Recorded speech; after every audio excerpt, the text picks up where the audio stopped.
Helping others is beautiful. But remember, helping yourself is just as important. Have you ever felt so dedicated to taking care of others that you almost forgot yourself in the process? You're the go-to person, the one who's always there to lend a hand, a shoulder, or a listening ear. And it feels so fulfilling to be that person, doesn't it? But let me ask you, when was the last time you felt like you received the same care and energy you give? Let's dive into a story, one that may feel all too familiar if you're someone whose heart leans towards helping others. Meet Sarah. Sarah was the friend who always showed up, the one who'd bring soup and check in with long, heartfelt messages. Her friends called her an angel, and she wore that label proudly. But deep down, Sarah began to notice something unsettling. She was putting herself last, skipping her own needs and dreams. She brushed off self-care, saying she'd get to it later, after she'd helped everyone else. As time went on, Sarah started to feel drained. She was pouring from an empty cup, and the people she always been therefore seemed to drift away when she needed them most. The resentment began to build, though she'd never dare admit it out loud. One day after a particularly hard week, she found herself feeling exhausted, invisible, and questioning her worth. That was her turning point. She realized something powerful.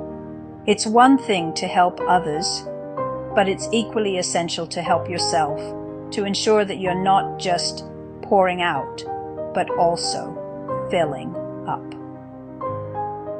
With the help of some simple tools and inner work, Sarah gradually changed her approach. She learned to set boundaries and to recognize her worth beyond what she could give others.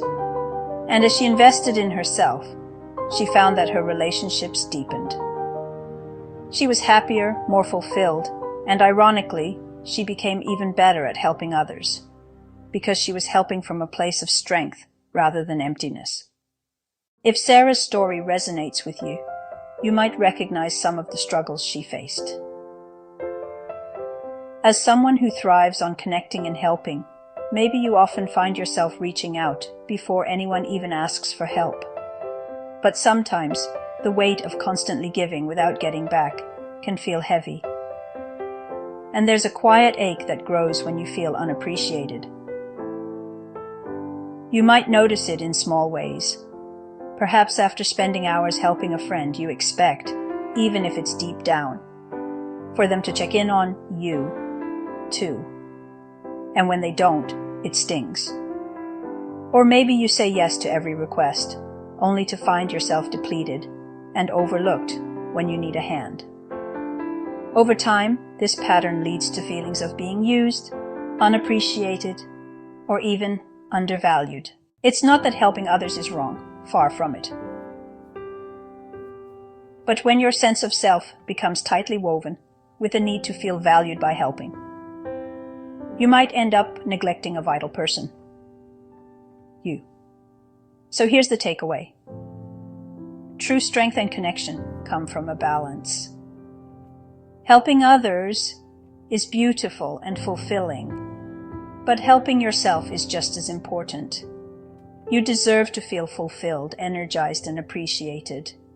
When you invest in yourself, you build the foundation that allows you to continue giving, but from a place of love, not expectation. Imagine what your life could look like if you embraced this balance. Imagine setting boundaries, feeling nourished, and helping others in a way that doesn't leave you feeling empty. Until next time, keep trusting yourself. Share your stories or questions in the comments. Subscribe. Share. Your voice matters. Until next time, keep trusting yourself.